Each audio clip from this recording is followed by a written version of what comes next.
SMS இருக்கிறது, ஆபாசமா பேசுறது, பல்வேறு குற்ற செயல்கள் பயணம் நடந்துருக்கு. எல்லாம் தடுக்கப்படுவதற்கு தான் விழிப்புணர்வு நடந்தது. அதெல்லாம் பாக்கிறோம். சொல்லுங்க, வயசு பாருங்க. என்ன அம்மா என்ன வச்சா இந்த வார்த்தையெல்லாம் போச்சு. அப்படின்னா சொல்லுங்க வருது. சொல்லப்பா சொல்லடா அதுக்குள்ள புரியா. அதான் பார்த்தேன். உன் பேச்ச கேட்டு கையில வண்டி வாங்கி கொடுத்து வயசு 10 வயசு ஆகல. வண்டி ஒரே அர்த்தம் வண்டி வேணும்னா அவன் வயசு 15 வயசு ஆகுது.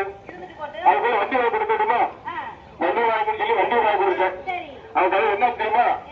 வண்டி ஓட்டிட்டு போயிருக்கான். கடைசியில அங்க போனோம்னா நம்ம டிராபிக் இன்ஸ்பெக்டர் இருக்காரு இல்லையா, அவரை பிடிச்சி போட்டுக்கிட்டாங்க.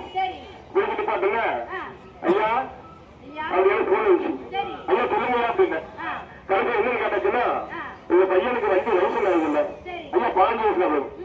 சரி 15 வயசு வண்டி ஓட்டலாமா? இல்ல மானுக்கு எல்லாம் வண்டி ஓட்ட தெரியல. வண்டி ஓட்ட தெரியும், அதுக்கு ஒரு மெச்சூரிட்டி. அந்த வயசுக்குள்ள வண்டி ஓட்ட லைசன்ஸ் கொடுப்பாங்க. லைசன்ஸ் முதல்ல வண்டி ஓட்டுறதுனால அவகாரத்தை போடுறது சொல்லி 25,000 அவகாரத்தை போட்டுட்டாங்க. ஆமா வழியில் என்ன செய்யறது 25,000 கிட்ட வண்டி எடுக்கணும். அதாவது 15 வயசு 10 வயசு சின்ன பிள்ளைகள் வண்டியை கொடுத்து நாம கொடுத்து அவங்க ஓட்டது இல்லைன்னா அவன் ஒழுங்கா ஓட்டவங்க ஓட்டுவான். சின்ன பிள்ளை வாங்கி அவங்க ஓட்ட அங்கிட்டு கடைசி கீழே வருது நம்ம பிள்ளைக்கு ஆபத்து வந்துடும். அதெல்லாம் டைம் சொல்றேன்.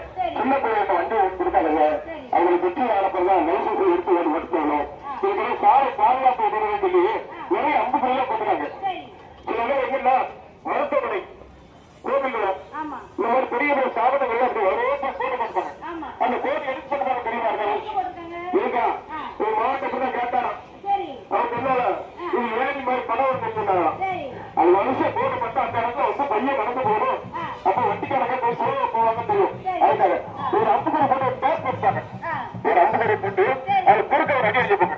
அப்ப அந்த இடம் வந்து லோ இண்டின்னு இருக்கும். அந்த வழியை போகக்கூடாது இருக்கும். அதுவும் தெரிய மாட்டாங்க.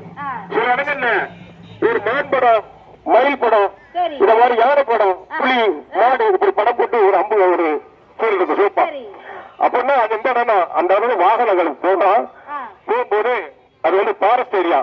அந்த ஏரியாவில் வந்து ஆடு மாடு இந்த மாதிரி மான் புலி குராஸ் ஆகும் பேருக்கு வரும். அப்ப அந்த இடத்துல பார்த்தா போனோம்னா அதுக்கு பார்த்து வர தெரியாது.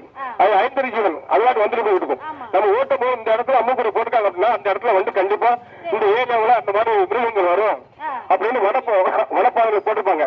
அதனால நம்ம அரசாங்கம் நம்ம கரெக்டா செஞ்சு வச்சிருக்கு. அதை நம்ம யாரும் கடைபிடிக்க மாட்டோம். அதனால என்ன சொல்றோம், கடைபிடிக்கணும். தாய் தான் நம்மளை வந்து நம்ம நம்பி பெத்த காலங்கள் அவள் அக்கறையோடு நம்மளை பார்த்துக்கிட்டு இருப்பான். ஏன் சொல்றது தெரியுமா? கண்ணா சைபர் கிரைம்ல